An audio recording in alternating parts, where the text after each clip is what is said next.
Welcome to my channel Happy Commerce Hub, an interesting way of learning by Simran Agarwal. Clear your basics of commerce with me and also get updates about scholarship and news related to your examinations. To get latest updates, subscribe my channel and press the bell icon and stay updated with me.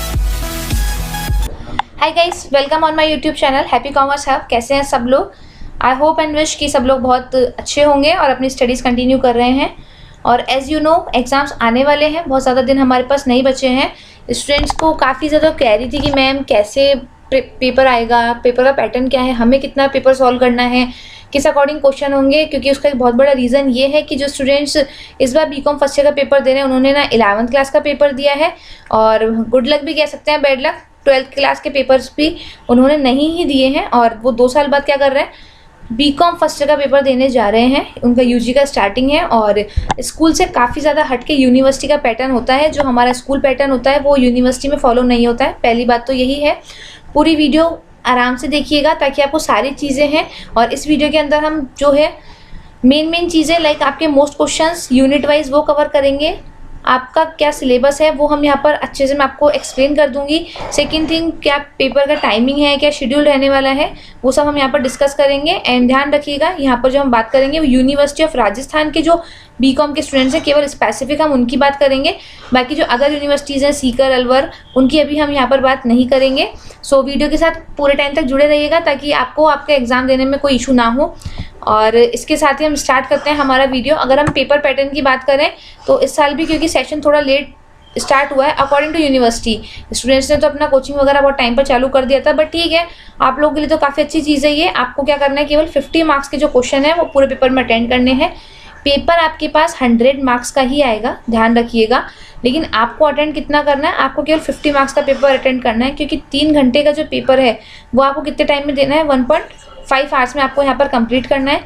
अगर हम 50 marks के question की बात करें तो यहाँ पर हो जाएगा 2 क्वेश्चन आपको पूरे अटेंड करने हैं और 1 क्वेश्चन देखा जाए तो आधा ही अटेंड करना है, क्योंकि वो क्या करेगा 10 मार्क्स को कवर वहाँ पर कर लेगा।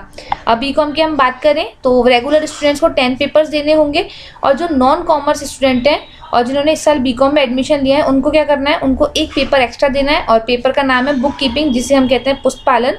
इसके अलावा जो प्राइवेट स्टूडेंट है, यानी कि जो स्टूडेंट्स कॉलेज में रेगुलर नहीं है, उनको 8 पेपर देने होंगे।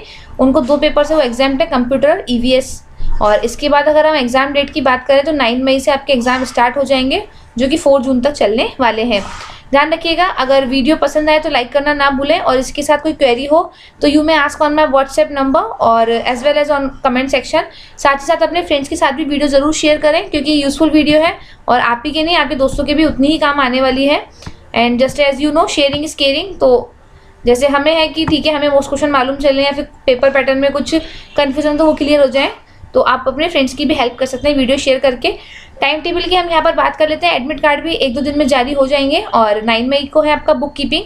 आपका मतलब जो स्टूडेंट्स नॉन कॉमर्स के हैं, साइंस या फिर आर्ट्स से उठकर जो बच्चे कॉमर्स में आए हैं, इस बार उनको एक बुक कीपिंग का पेपर एक्स्ट्रा देना होगा। बुक कीपिंग की अगर हम बात करें तो बेसिकली यहाँ पर जो सिलेबस होता है वो 11th क्लास में जो बच्चा अकाउंटेंसी में पढ़ता है वो यहाँ पर बुक कीपिंग में पढ़ा जाता है। 11 मई को आपका पेपर है अकाउंटेंसी का, यानी कि आपके जो दोनों पेपर हैं वो एक ही डेट पर होंगे। ABST इसको हम यहाँ पर कह देते हैं। और ABST का जो आपका स्टेट्स का और कॉर्पोरेट अकाउंटिंग का पेपर है, फर्स्ट और सेकंड पेपर एक ही दिन में लगेंगे, 10 मिनट्स का गैप होगा। उसके बाद विदाउट एनी गैप आपका पेपर है इंग्लिश का। उसके बाद आपके पास 5 डेज़ का गैप है और बिजनेस साइड के दोनों paper. Then 18 May without gap Hindi, without gap आपका EFM, ठीक है। और बेसिक देखा जाए तो 19 मई को एक तरीके से एग्जाम कंप्लीट हो जाएंगे। अब ये जो 2 हैं ये तो केवल जो रेगुलर स्टूडेंट्स हैं उनको देने पड़ेंगे। प्राइवेट स्टूडेंट्स के लिए तो उनके एग्जाम 9 मई से स्टार्ट होंगे और 19 मई को क्या होंगे, फिनिश हो जाएंगे। ये तो था हमारा टाइम टेबल। अब इसके बाद हम बात करेंगे सबसे पहले एक बार सिलेबस की, और उसके बाद यूनिट वाइज हम बात करेंगे इंपॉर्टेंट क्वेश्चंस की। जब क्वेश्चंस की बात करेंगे तो कुछ इंपॉर्टेंट बातें हैं, वो मैं आपको उसी पॉइंट पर बताऊंगी। तो उससे पहले हम एक बार यहाँ पर जो है आपका सिलेबस डिस्कस कर लेते हैं, क्योंकि बहुत सारे बच्चे आई नो स्टिल ऐसे होंगे कि जिनको क्लियर ही नहीं हो कि हमारा सिलेबस क्या है। क्योंकि एज आई नो, और जहाँ तक प्रैक्टिकली भी होता है, बहुत बच्चे कोचिंग वगैरह ज्वाइन नहीं करते हैं। कुछ लोग केवल ही रखते हैं कि ठीक है 1.5 घंटे का टाइमिंग है, पेपर हो जाएगा, इजीली हम कर लेंगे कवर। या फिर कुछ बच्चे CS वगैरह साथ में कर रहे होते हैं, ठीक है। तो वो भी क्या करते हैं, वो अपने उसी नॉलेज के बिहाफ पर इस पेपर को देने की कोशिश करते हैं। ठीक है, बहुत ज़्यादा मेजर चेंजेस तो होते नहीं हैं, पर अगर हम यहाँ पर कुछ मोस्ट इंपॉर्टेंट क्वेश्चंस की अगर बात कर लें, पेपर पैटर्न अगर हमें क्लियर हो जाए तो काफ़ी चीज़ें होती हैं जो आपको ईजिली समझ में आ जाएंगी। तो हम सबसे पहले यहाँ पर एक बार सिलेबस को डिस्कस कर लेते हैं। अगर हम सिलेबस की बात करते हैं तो यूनिवर्सिटी ऑफ राजस्थान का जो आपका एग्ज़ाम 2022 होने वाला है उसका सिलेबस हम यहाँ पर डिस्कस करेंगे। इफ़ किसी स्टूडेंट को उसकी PDF चाहिए तो you may ask on my WhatsApp number. ठीक है, टेलीग्राम का मैं बोलूँगी नहीं यहाँ पर, क्योंकि basically Telegram is now for only जो थोड़े आपके सीनियर स्टूडेंट्स हैं उनके लिए टेलीग्राम चैनल मेरा वर्क कर रहा है। तो आप लोग तो सीधे कमेंट सेक्शन में या फिर यूनिवर्सिटी की साइट पर जाकर आप डाउनलोड कर सकते हैं। और मोस्ट प्रोबेबली आई नो कि काफ़ी ज़्यादा स्टूडेंट्स ने सीरीज़ वगैरह ले ली होगी, और जो बच्चे बुक से पढ़ रहे हैं तो उनके पास सिलेबस होगा। फिर भी इन द केस अगर किसी के पास नहीं है तो you may contact on my WhatsApp number, जो कि चैनल के अबाउट में दिया हुआ है। अगर हम कंटेंट की बात करें तो आपके पास है जो आपका सिलेबस, कंपलसरी सब्जेक्ट है 4। कौन कौन से हैं आपका, general Hindi, general English, environmental science और एलिमेंट्री कंप्यूटर एप्लीकेशन। इसके अलावा core subject ABST, business side and EFM। ठीक है, वही है आपका 12th वाला जिसे हम BST बोलते थे, इकोनॉमिक्स बोलते थे। यहाँ पर हल्का सा क्या होता है, बस टर्म चेंज हो जाती है और एक बुक कीपिंग आ जाता है नॉन कॉमर्स स्टूडेंट्स के लिए। अगर एडिशनल सब्जेक्ट्स की बात करें तो वो यहाँ पर हमारे यूज़ के नहीं है, तो हम उसके बारे में बात भी नहीं करेंगे। सबसे पहले एग्जामिनेशन स्कीम, यहाँ पर देखने का कोई बहुत ज़्यादा लॉजिक है नहीं, क्योंकि इतना सबको पता है 60% से जो ऊपर आता है वो फर्स्ट डिवीज़न होता है, जिससे नीचे होता है वो सेकंड डिवीज़न होता है। और पास होने के लिए 36 मार्क्स चाहिए। ठीक है, तो इस बार लाना बहुत ज़्यादा टफ तो है नहीं, तो आई होप एंड विश कि सारे स्टूडेंट्स के इतने मार्क्स तो आ जाएँ और किसी भी स्टूडेंट के बैक ना लगे। तो सबसे पहले हम यहाँ पर सिलेबस देखते हैं। यहाँ पर आपको हिंदी का सिलेबस दे रखा है। हिंदी की सिलेबस को 2 पार्ट में इन्होंने बांट रखा है। ठीक है, एक तो आपका यहाँ पर है 50 मार्क्स, और इसके अलावा जो ग्रामेटिकल पोर्शन है वो भी 50 मार्क्स का है, और आपको अटेंड भी कितना करना है, 50 मार्क्स। तो आपके पास एक प्लस पॉइंट ये हो गया है कि आपको केवल अगर आप ग्रामर भी सही से कर आते हैं तो आपको अच्छे खासे मार्क्स मिल जाएंगे। ध्यान रखिएगा, हिंदी और इंग्लिश, साथ ही कंप्यूटर और एनवायरमेंटल साइंस में आपका पास होना कंपलसरी है। कहीं पर भी आपका टोटल में ये शो नहीं होंगे, जो फाइनल आपकी मार्कशीट आएगी वो तो 600 में से ही आपके मार्क्स शो करेगी, लेकिन पास होना ज़रूरी है। अगर पास नहीं होगे तो इसमें भी बैक लग जाती है, ध्यान रखना। और ये बिल्कुल भी मजाक वाली बात नहीं है, एक्चुअल में काफ़ी सारे स्टूडेंट्स के बैक लगती है, क्योंकि वो लोग उसको बहुत ज़्यादा लाइटली ले जाते हैं। अगर हम हिंदी के सिलेबस की बात करें तो निबंध लेखन, उसमें तो सारे बच्चे माहिर होते हैं लिखने में। कार्यालय लेख यानी कि आपके जो लेटर वगैरह होते हैं वो, और इसके अलावा संक्षेपण ये भी बहुत ईजी होता है। पल्लवन, शब्द निर्माण प्रविधि, इसमें उपसर्ग, प्रत्यय, संधि, समास, शब्द शुद्धि, वाक्य शुद्धि, मुहावरे, लोकोक्ति। यहाँ पर जो RBSC के स्टूडेंट हैं उनको तो बिल्कुल भी प्रॉब्लम आने वाली है नहीं, एज आई नो। थोड़ी बहुत जो इशू आ सकती है वो CBSE के स्टूडेंट्स को आ सकती है। तो आप लोग मेरे अकॉर्डिंग थोड़ा बहुत सीरीज़ वगैरह से पढ़ेंगे, ठीक है, और या फिर थोड़ी बहुत हिंदी ग्रामर जो बुक आती है लाइक 9th 10th 11th वाले स्टूडेंट्स की, उससे भी आप पढ़ के जाएंगे तो आप इजीली यहाँ पर कवर कर सकते हैं। आई विल नॉट प्रीफर कि आप लोग ये पढ़ें, बट ये भी बहुत ज़्यादा टफ नहीं है। थोड़ा बहुत बैकअप के लिए आप 1-2 चैप्टर्स में से पढ़ सकते हैं कि अगर कुछ मिस होता है तो आप क्या करेंगे, 50 मार्क्स का अटेंड करना है हमें, अगर कुछ 20 मार्क्स का वहाँ नहीं आ रहा तो यहाँ से भी आप कवर कर सकते हैं। इस बार तो काफ़ी ज़्यादा कन्वीनियंट सिलेबस आपके लिए है देखा जाए तो। और इंग्लिश की अगर हम बात करें तो इंग्लिश में आपके पास फोनेटिक्स और ट्रांसलेशन, ये भी बहुत ज़्यादा टिपिकल नहीं होते, ईजी होती है चीज़ें। Direct indirect speech, modals, tense, ठीक है, punctuation of a short passage with 10 punctuation marks, तो ये भी अगर आप कर लेते हैं तो आपको अच्छे खासे मार्क्स मिल जाएंगे और आप पास हो जाएंगे। कॉम्प्रीहेंशन ही है यहाँ पर 25 मार्क्स का। कॉम्प्रीहेंशन बोले तो जो आपका पैसेज होता है फेवरेट, ठीक है, तो 25 मार्क्स तो यही हो गए आपके। यहाँ पर है following essays, stories in essential language, और यहाँ पर है आपका edition compiled by Macmillan for university of Rajasthan, यानी कि कोई एक बुक वगैरह है उनकी उन्होंने बात की है, पर आप इतना ध्यान ना दें, नॉर्मल सीरीज़ वगैरह ले लें या फिर आपके बेसिक नॉलेज से भी आप इस पेपर को ईजिली क्लियर कर सकते हो। बहुत ज़्यादा टफ ही पेपर होने वाला नहीं है।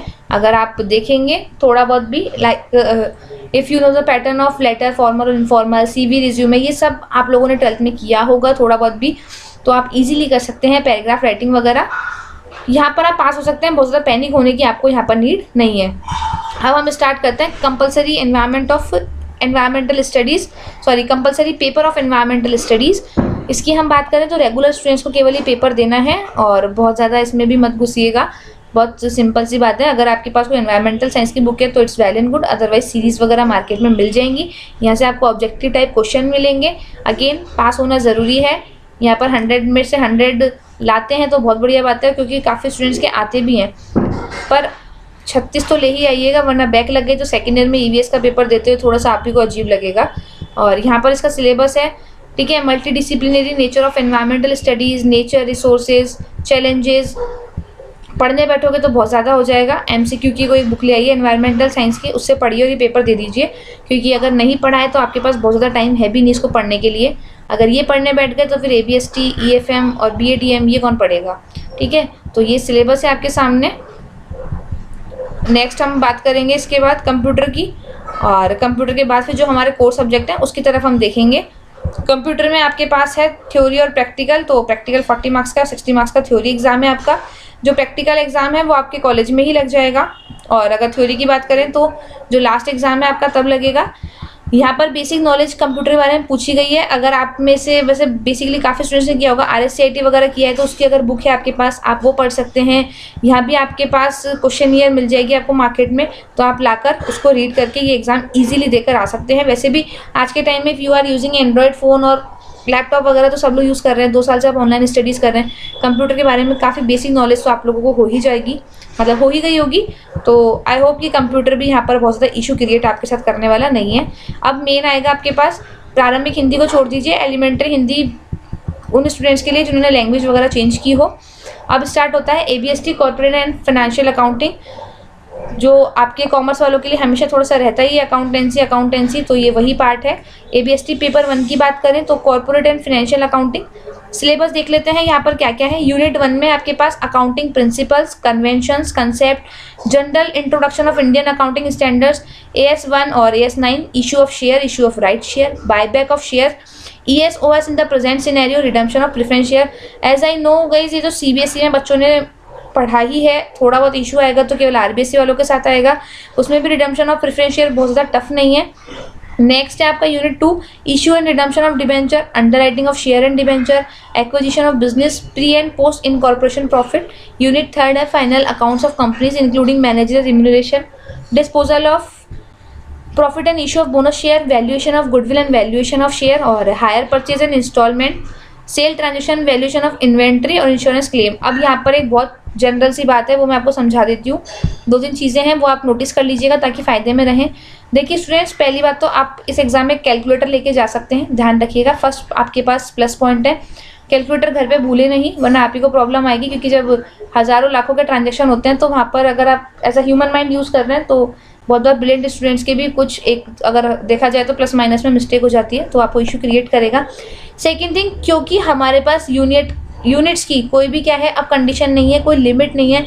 आप चाहें तो यूनिट फर्स्ट के भी दोनों क्वेश्चन अटेंड कर सकते हैं, किसी भी यूनिट के आराम से आप 2 क्वेश्चन अटेंड कर सकते हैं। पहले की तरह नहीं है कि हर यूनिट में से एक ही क्वेश्चन करना है, नहीं, हमारे पास कोई लिमिट नहीं है। आराम से फर्स्ट यूनिट में से आप 2 क्वेश्चन अटेंड करें और एक क्वेश्चन बच रहा है, वो unit second, third, fourth, fifth जो आपको ईजी लगती है आप उसमें से कर सकते हैं। तो कुल मिला के बात ये है, अगर आप थोड़ा दिमाग लगाएंगे तो कम मेहनत में अच्छे मार्क्स ला सकते हैं। यूनिट फर्स्ट कर लीजिए। यूनिट फर्स्ट में आपको थ्योरी क्वेश्चन देखने को मिलेगा ही मिलेगा, और रिडम्पशन ऑफ प्रेफरेंस शेयर, हाँ यहाँ से आपको प्रैक्टिकल देखने को मिल सकता है। और यूनिट सेकंड में है issue and redemption of debenture, underwriting. ये यूनिट भी इजी है, तो एक क्वेश्चन तो आप इसमें से रेडी कर सकते हैं, यूनिट फर्स्ट में से रेडी कर सकते हैं। और अगर इसके बाद हम देखें तो यहाँ पर है आपका disposal of profit and issue of bonus share, valuation of goodwill, valuation of share. जो भी क्वेश्चन या फिर यूनिट आपको ईजी लग रही है आप वो रेडी कर सकते हैं। कोई भी 2 यूनिट रेडी कर लीजिए, ठीक है। आपको क्वेश्चन कितने अटेंड करने हैं, 2.5 क्वेश्चन अटेंड करने हैं। कोई यूनिट के आपके पास लिमिटेशन नहीं है, आराम से जिस यूनिट में से चाहो आराम से दोनों क्वेश्चन अटेंड करो। तो किसी एक यूनिट को तो पूरी प्रॉपर तरीके से आप क्या कर लें, रेडी कर लें, ताकि हमें वो यूनिट तो अटेंड करनी ही करनी है। दोनों क्वेश्चन आप उसके कर सकते हैं, और चूज़ वो करिएगा जो यूनिट आपको ईजी लगे, क्योंकि 1.5 घंटा आपके पास है, बहुत एक लंबे टाइम के बाद आप एग्ज़ाम देने जा रहे हैं, वहाँ पर आपको मालूम नहीं चलेगा एकदम से कि टाइम बीत कहाँ रहा है, ठीक है। तो आप यहाँ पर ये चीज़ ध्यान रखें। सेकेंड थिंग, यूनिवर्सिटी का एग्जाम पैटर्न की हम आगे बात करेंगे जब थ्योरी के क्वेश्चन यानी कि थ्योरी की बुक्स की हम बात करेंगे। यहाँ पर क्योंकि हम प्रैक्टिकल की बात कर रहे हैं तो यहाँ तो टाइम आपके पास अगर क्वेश्चन आता है तो 1.5 घंटे आपके पास ज़्यादा होंगे, क्योंकि अगर आपने क्वेश्चन आता है तो आप 15-20 मिनट में इजीली क्वेश्चन कर सकते हैं। अगर 20-20 मिनट्स में भी आपने क्वेश्चन कर लिए तो भी आप 3 क्वेश्चन कर दोगे, जबकि हमें करने कितने हैं 2.5, तो यहाँ पर टाइम बहुत ज़्यादा बैरियर करेगा नहीं। और इसके बाद हम देख लेते हैं पेपर 2 स्टैटिस्टिक्स। तो फर्स्ट यूनिट थ्योरी, और प्रैक्टिकल दोनों क्वेश्चन देखने को मिल सकते हैं। इजी यूनिट है, आप चाहें तो क्या कर सकते हैं, इसको अटेंड कर सकते हैं, ठीक है। और इसके बाद है आपका यूनिट 2। यूनिट 2 यहाँ पर इजी है, मीन वन मीडियन आपको इसमें क्या करना है, देखने हैं, तो आप मीन वन मीडियन भी कर सकते हैं। और इसके बाद यूनिट 3 टफ है, आप इसको चाहें तो छोड़ सकते हैं।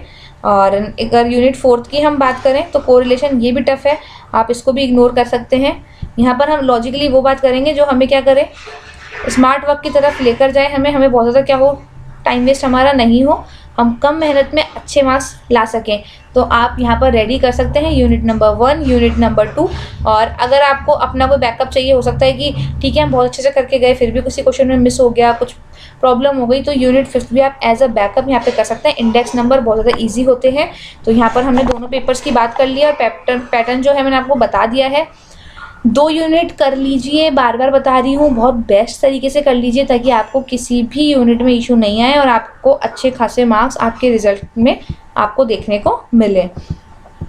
और इसके बाद है बिजनेस लॉ की हम बात करते हैं। तो बिजनेस लॉ में आपके पास वही 5 यूनिट्स हैं। इंडियन कॉन्ट्रैक्ट एक्ट यहाँ पर है, सेक्शन 1 to 75 ही इंक्लूड करता है। बुक की बात करें तो बुक में 1 to 14 नंबर तक के चैप्टर्स में इंक्लूड होते हैं। और यूनिट 2 की बात करेंगे तो इंडियन कॉन्ट्रैक्ट एक्ट 1872, और इसमें ज़्यादा चैप्टर नहीं है, इसमें शायद 4 या 5 चैप्टर ये खुद में इंक्लूड करता है यूनिट। और unit 3 sale of good act, केवल एक ही यूनिट और एक ही एक्ट यहाँ पर है, इंडियन पार्टनरशिप एक्ट और LLP act 2008 plus consumer protection act 1986। ध्यान रखिएगा, हालांकि हमारे पास 2019 आ चुका है पर हमारे सिलेबस में 1986 है, तो आपको वही पढ़ना है और एग्जाम में भी वही लिख कर आना है। इसके इंपॉर्टेंट क्वेश्चंस की हम बात करेंगे, वीडियो के साथ जुड़े रहिएगा ताकि मैं आपको जो मैंने यूनिट वाइज इंपॉर्टेंट क्वेश्चन निकाले हैं वो मैं आपको आगे इसी वीडियो में बताऊंगी। तो वीडियो आप क्या करें, बंद ना करें, देखें ताकि आपको चीज़ें समझ में आए। और इसके लिए हाँ बुक मैं प्रेफर कर देती हूँ, अगर किसी स्टूडेंट को बुक से पढ़ना है तो यू में प्रेफर नौलखा, RL नौलखा की बुक आती है, इंग्लिश मीडियम और हिंदी मीडियम बोथ। और अदरवाइज वैसे तो मुझे पता है कि आधे से ज़्यादा स्टूडेंट सीरीज़ प्रेफर करेंगे, बट ध्यान रखिएगा students, there is a huge difference between series and Naulakha वाली बुक, ठीक है। तो अगर आप बुक से पढ़ते हैं तो आपका आंसर पैटर्न ऑटोमेटिक आपको चेंज देखने को मिलेगा बजाय सीरीज़ के। और इसके बाद हम बात कर लेते हैं नेक्स्ट आपका जो है एंटरप्रेन्योरशिप और स्मॉल बिजनेस मैनेजमेंट। यहाँ पर भी आपके पास जो इम्पोर्टेंट यूनिट है वो मैंने आगे की स्लाइड्स में बात की है, पर एक बार हम सिलेबस देख लेते हैं। यूनिट 1 में है concept of entrepreneurship, role of entrepreneurship, types of entrepreneurship और entrepreneurship trades, entrepreneurship and manager, problem of entrepreneurship, यानी कि उद्यमिता क्या है, उसका महत्व क्या है, विशेषताएं क्या हैं, एक उद्यमी के सामने क्या क्या समस्याएं होती हैं, उन सब के बारे में यहाँ पर बताया गया है।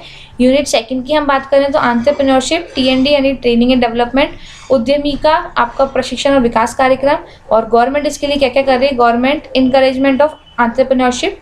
यूनिट 3 है concept of small and medium enterprises, role of SMEs, policies governing small enterprises in India. और यूनिट 4 की बात करें, startup process of small enterprises, organisation structure of small scale industries in India, taxation benefit concession to small scale industries, problem of small scale industries. और unit 5 की हम बात करें तो management of small business enterprise और role of financial institution and DICS, ठीक है, district में आपके जो सेंटर्स बनाए गए हैं इंडस्ट्रीज़ के लिए उनकी बात करेंगे, इन प्रमोटिंग स्मॉल बिजनेस। इसके भी इंपॉर्टेंट जो क्वेश्चंस हैं वो मैंने प्रॉपर तरीके से इसी वीडियो में आगे की तरफ क्या करे हैं, डिस्कस किए हैं। इसकी भी बुक आपको RL नौलखा ही प्रेफर करनी है if you are reading from the book. और सीरीज़ वगैरह से पढ़ रहे हैं तो पर्टिकुलर मैं किसी सीरीज़ का नाम यहाँ पर लूँगी नहीं, it's all about your choice. और EFM इसके बाद नेक्स्ट है हमारे पास, ठीक है। जो बच्चे 12th में इकोनॉमिक्स के थे उनको तो यहाँ पर कुछ भी प्रॉब्लम आने वाली नहीं है, क्योंकि 80% सिलेबस आपका सिमिलर है, जो आपने वहाँ पढ़ा था वही आपको यहाँ देखने को मिलेगा। यूनिट 1 में introduction to business economics, definition, meaning, nature, scope of business economics and economic theory, business economics and decision sciences, the nature and process of business decision making, the type of business decision, market coordination versus business coordination. Next है consumer behaviour, production function, how they work और market analysis. और last है आपके पास factor pricing. ये आपका syllabus है। Consumer behaviour में cardinal utility analysis, critical evaluation of marshals, cardinal utility analysis, indifference curve, marginal rate of substitution, relationship between MRS and marginal utility. काफ़ी सारी वही चीज़ें जो आपने आपकी मैक्रो इकोनॉमिक्स में लास्ट ईयर पढ़ी हैं। प्रोडक्शन फंक्शन, मार्केट एनालिसिस और फैक्टर प्राइसिंग, और इसके बाद हम लास्ट सब्जेक्ट की बात कर लेते हैं यहाँ पर, तो है इंडियन बैंकिंग और financial system. Because we are commerce students, तो हमें बैंक के बारे में तो नॉलेज होनी चाहिए।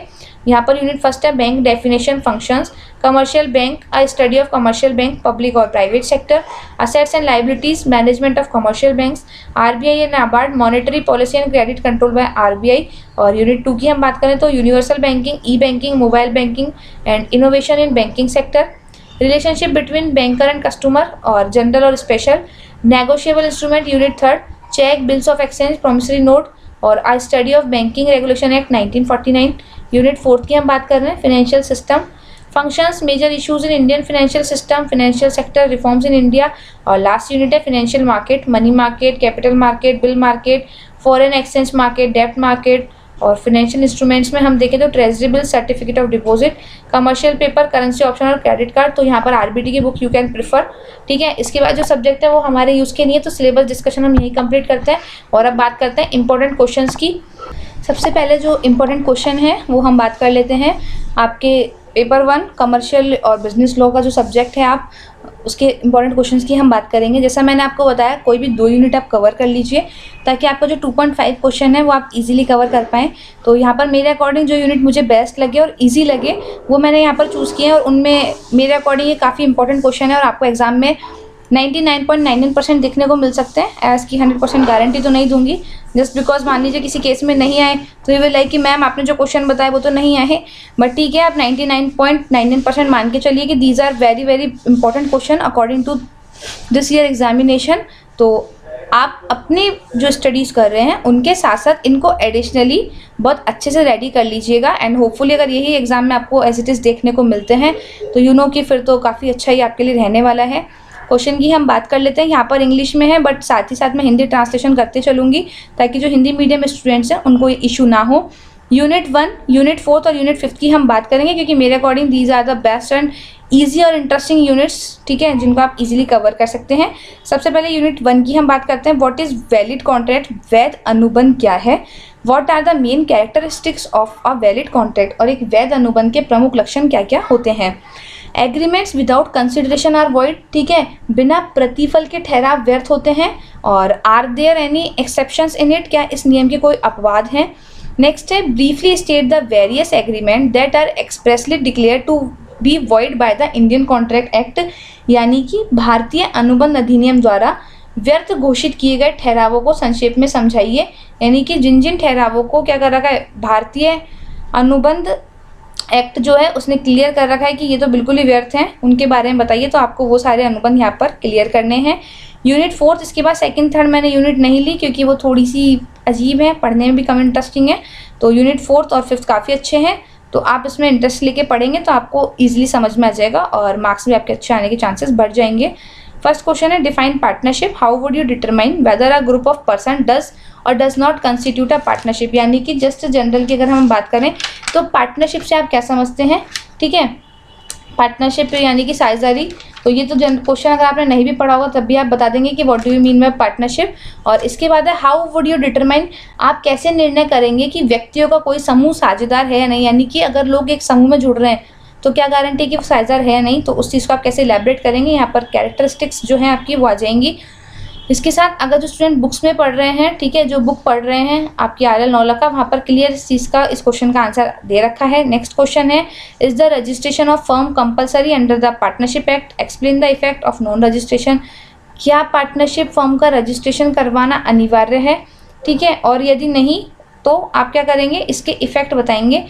अपनी पार्टनरशिप फर्म को रजिस्टर नहीं करवाने के जो इफेक्ट है वो आपको यहाँ पर बताने होंगे। What are the essential characteristics of partnership, साझेदारी की प्रमुख विशेषताएं क्या क्या हैं। और enumerate the rights and duties of partner, एक साझेदार के कर्तव्य आपको क्या करना है, अधिकार और कर्तव्य का उल्लेख यहाँ पर करना है। यूनिट 5 की हम बात करें, explain the main characteristics of the LLP act, यानी कि आपका जो लिमिटेड लाइबिलिटी पार्टनरशिप एक्ट 2008 है उसके बारे में आपसे यहाँ पे पूछा गया है कि उसकी प्रमुख विशेषताएं क्या क्या हैं। डिफाइन अ LLP, एक लिमिटेड लाइबिलिटी पार्टनरशिप, सीमित दायित्व साझेदारी को परिभाषित कीजिए और इसकी विशेषताएं बताइए। What are the right of consumer under consumer protection act, उपभोक्ता संरक्षण अधिनियम के अंतर्गत उपभोक्ता के क्या क्या अधिकार हैं उनको बताइए। What is district consumer forum, जिला उपभोक्ता मंच क्या है। और इसके अंतर्गत शिकायत करने की जो प्रक्रिया है वो क्या क्या है। Describe the procedure adopted for the redressal of consumer complaints by the forum. इसके बाद अगर हम नेक्स्ट सब्जेक्ट की बात करें तो पेपर नंबर 2 आपका एंटरप्रेन्योरशिप यानी कि उद्यमिता, तो उसमें भी जो इम्पोर्टेंट यूनिट मुझे लगे वो थे यूनिट नंबर 1, 2 एंड 4। तो फर्स्ट और सेकंड अच्छे से कर जाइएगा। फिर भी अगर आपको लगे कि मे भी कुछ होते हैं बच्चे अच्छे तो वो चाहें तो बैकअप के तौर पे यूनिट 4 पढ़ सकते हैं। फर्स्ट क्वेश्चन है discuss the concept of entrepreneurship यानी कि उद्यमिता का क्या करना है आपको, जो कंसेप्ट है उसके बारे में बताइए बहुत। और अगर नॉर्मल फॉर्मल लैंग्वेज में बात करें तो उद्यमिता के विचार की विवेचना कीजिए। Explain the role of entrepreneurship in developing countries, विकासशील राष्ट्रों के संबंध में उद्यमिता की भूमिका का वर्णन कीजिए। Success of an entrepreneur depends on his trades, comment and discuss various trades of successful entrepreneur. ये थोड़ा सा यहाँ पर टाइपिंग मिस्टेक हो गया तो इसको फोकस मत कीजिएगा। यानी कि उद्यमी की सफलता उसके गुणों पर निर्भर करती है। टिप्पणी कीजिए और एक सफल उद्यमी के गुणों की यहाँ पर आपको व्याख्या करनी है। नेक्स्ट क्वेश्चन है what is entrepreneur, describe the characteristics of entrepreneur, explain difference in entrepreneur और मैनेजर। ठीक है, तो क्वेश्चन आपका क्या है, व्हाट इज एंटरप्रेन्योर, साहसी उद्यमी से आप क्या समझते हैं। Describe the characteristics of entrepreneur, एक उद्यमी या फिर साहसी की विशेषताओं को बताइए। और साहसी और प्रबंधक में क्या करना है आपको अंतर बताना है। Explain the importance of entrepreneurship for entrepreneur economy and describe the problem limitation of entrepreneurship. यहाँ पर जो क्वेश्चन है आपका उद्यमिता का उद्यमी तथा अर्थव्यवस्था हेतु महत्व स्पष्ट कीजिए और उद्यमिता की क्या करनी है आपको सीमाएं बतानी है। यूनिट 2 की हम बात करें discuss in brief the role of government in EDP, उद्यमिता प्रशिक्षण कार्यक्रम के अंतर्गत सरकार की जो भूमिका है उसको आपको यहाँ पर बताना है। Do you feel that training and development have a role in making a successful entrepreneur, suggest suitable training methods for an entrepreneur. क्या आपको लगता है कि जो ट्रेनिंग एंड डेवलपमेंट प्रोग्राम्स होते हैं वो एंटरप्रेन्योर में इंपॉर्टेंट भूमिका निभाते हैं, तो उसके बारे में सजेशंस और इसके अलावा जो भी पैटर्न है आपके जो मेथड है एंटरप्रेन्योर्स की ट्रेनिंग के लिए उनको आपको यहाँ पर बताना है। नेक्स्ट है आपका emphasis on government schemes for infrastructure facilities for entrepreneurs. जो गवर्नमेंट की स्कीम्स है एंटरप्रेन्योरशिप को डेवलप करने के लिए वो स्कीम्स आपको यहाँ पर इलैबोरेट करनी है। Critically explain the entrepreneurship training and development programmes in India and give suggestion for development of this programme. यानी कि भारत में उद्यमिता विकास कार्यक्रमों की सफलता में कौन कौन सी बाधाएं हैं और इनको दूर करने के उपाय। और इसके बाद हम बात करेंगे सीधे यूनिट नंबर 4 की, क्योंकि ये काफ़ी ईजी है 3rd और 5th से। तो यहाँ पर 4 ही क्वेश्चन है हमारे पास। What do you understand by setup process of small enterprise और describe its different stage in brief. यानी कि एक लघु आकार के उपक्रम की स्थापना से संबंधित प्रक्रिया को क्या करना है आपको विस्तार में बताना है। और describe the problem of small scale industries and give suggestion, लघु जो स्तर के उपक्रम होते हैं उनकी समस्याओं की विवेचना और उनके समाधान हेतु उपाय। What do you mean by small scale industries, Bharat में लघु स्तरीय उद्योग की संगठन संरचना के बारे में आपसे पूछा है। और नेक्स्ट है explain the taxation benefit and concession to small scale industries in India. यानी कि आपकी जो भी स्मॉल स्केल इंडस्ट्रीज है उनको टैक्सेशन में क्या क्या बेनिफिट है उसके बारे में आपको यहाँ पर बताना है। और फॉर्मल लैंग्वेज में अगर हम बात करें तो लघु स्तरीय उद्योगों से आप क्या समझते हैं, भारत में लघु स्तरीय उद्योगों की कराधान लाभ और रियायतों को स्पष्ट कीजिए। और नेक्स्ट है आपका what do you understand by small enterprise management, describe its function in details. तो भारत में लघु स्तरीय उद्योग की संगठन संरचना के कितने प्रकार हैं और संक्षेप में आपको क्या करना है उनका वर्णन करना है। नेक्स्ट जो है आपका ईएफएम के दोनों पेपर्स के मोस्ट क्वेश्चंस की हम बात कर लेते हैं। प्रैक्टिकल सब्जेक्ट के मैंने क्वेश्चन यहाँ पर नहीं किए हैं इंक्लूड, बट ठीक है इफ़ यू वांट तो आप मुझे मैसेज कर सकते हैं व्हाट्सएप पे। इफ मुझे लगेगा कुछ कोई एग्जाम्पल नंबर इंपॉर्टेंट तो I will tell you there. और इसके बाद हम बात करें तो ईएफएम का पेपर फर्स्ट है आपका बिजनेस इकोनॉमिक्स और इसमें है difference between macro and micro economics, how do the macro and micro analysis help in formulation और बिजनेस पॉलिसीज। यानी कि अगर बात करी जाए तो आपको डिफरेंस किसका करना है, व्यष्टि और समष्टि अर्थशास्त्र में अंतर कीजिए। व्यावसायिक नीतियों के निर्धारण में किस प्रकार समष्टि और व्यष्टि विश्लेषण सहायक होता है। Define concept of business economics, व्यवसायिक अर्थशास्त्र को क्या करना है आपको परिभाषित करना है। Describe the characteristics and nature of business economics, और व्यवसायिक अर्थशास्त्र की विशेषता और प्रकृति का वर्णन कीजिए। Define business economics and discuss role of business economics and business policy formulation, व्यवसायिक अर्थशास्त्र को परिभाषित करें और व्यावसायिक निर्णयों में व्यवसायिक अर्थशास्त्र की भूमिका की विवेचना कीजिए। काफ़ी ये मोस्ट क्वेश्चन हम यहाँ पर कह सकते हैं। Describe the types of macro economics और role of macro economics in the formulation of business policies, समष्टि अर्थशास्त्र के प्रकार बताइए और इसके साथ ही व्यवसायिक नीतियों के निर्धारण में समष्टि अर्थशास्त्र किस प्रकार भूमिका निभाती है आपको यहाँ पर बताना है। यूनिट 2 की अगर हम बात करें, what do you understand bye indifference curve, यानी कि आपका जो इंडिफरेंस कर्व होता है, ठीक है, उदासीनता वक्र जिसे हम हिंदी में कहते हैं, उसके आपको क्या करना है, आप उदासीनता वक्र से क्या समझते हैं, उसकी विशेषताएं बतानी है। और इसके साथ ही यहाँ पर क्वेश्चन आ सकता है आपका, पर्टिकुलर जो क्वेश्चन है वो ये बनेगा, उदासीनता वक्र की परिभाषा दीजिए और उदासीन वक्रों की विशेषताओं की क्या करें आप व्याख्या करें। इसके साथ ही उदासीन जो आपका वक्र है वो क्या करता है, उपभोक्ता संतुलन में किस प्रकार से अपनी भूमिका निभाता है उसकी व्याख्या कीजिए। तो ये क्वेश्चन भी अराइज हो सकता है। नेक्स्ट है, discuss in detail about the law of demand, मांग के नियम को आपको क्या करना है, ब्रीफली डिस्कस करना है। Explain the concept of elasticity of demand, मांग की लोच किसे कहते हैं, उसका जो कंसेप्ट है वो आपको यहाँ पर क्या करना है, इलेबरेट करना है। How can it be measured, और इसे कैसे नाप सकते हैं। एक्सप्लेन लॉ ऑफ डिमांड, मांग के नियम को समझाइए। Explain why demand curve slopes from left to right, और जो आपका डिमांड कर्व होता है वो लेफ्ट से राइट क्यों जाता है, इसका रीज़न आपको यहाँ पर देना है।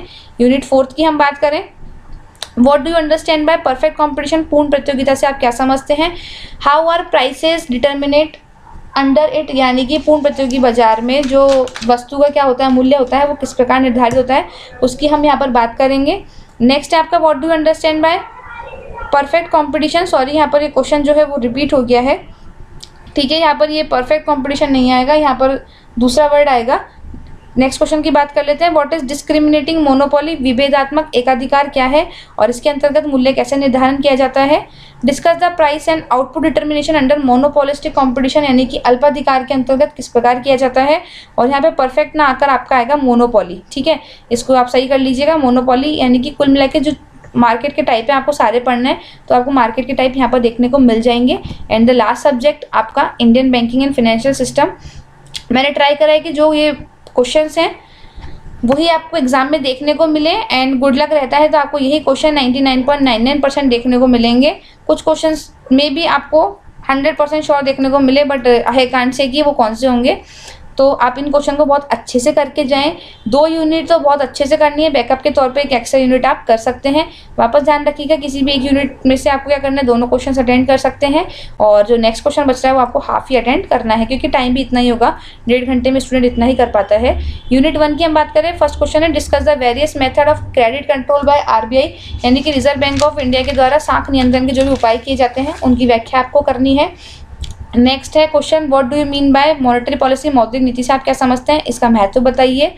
Discuss the liabilities and assets of a bank, किसी भी बैंक की जो संपत्ति दायित्व होते हैं उनका विश्लेषण कीजिए, व्याख्या कीजिए।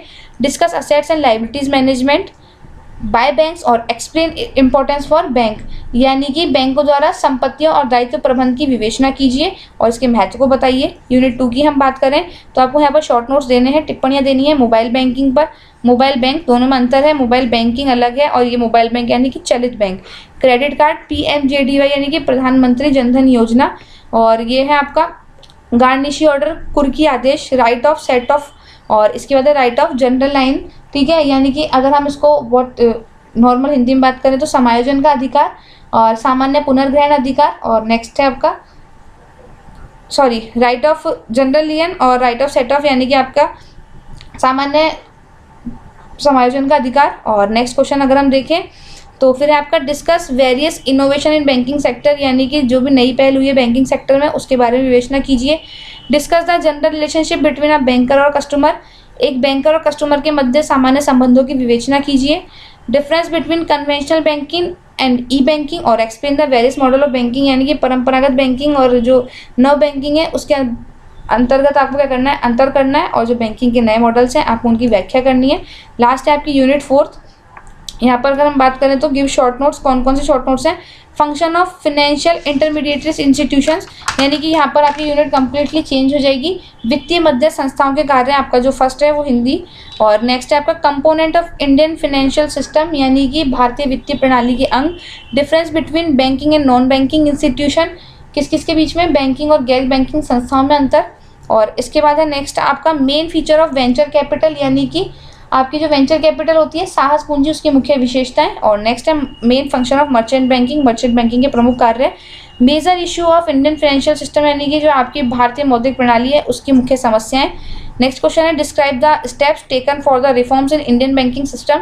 इंडियन बैंकिंग सिस्टम के अंतर्गत जो भी आपके क्या करे गए रिफॉर्म्स लिए गए हैं, यानी कि इसको सुधारने के लिए जो भी प्रयास किए गए हैं, जो आपकी कह सकते हैं सिफारिशें वगैरह की गई है, उनको आपको यहाँ पर बताना है। What do you mean by financial system, यानी कि आप वित्तीय प्रणाली से क्या समझते हैं। और discuss various components of a developed financial system, और विकसित वित्तीय प्रणाली के विभिन्न अवयवों के बारे में आप क्या करें यहाँ पर समझाएं।